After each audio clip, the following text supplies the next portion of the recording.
কি হাত কি হয়েছে? হাত কি হয়েছে? এটা হলো আমার পোলার নিয়ে ভিডিও করতেছে, ঠিক আছে?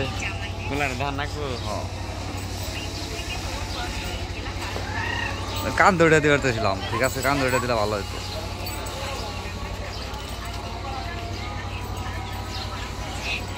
এদিক থেকে ক্লিয়ার এলো না।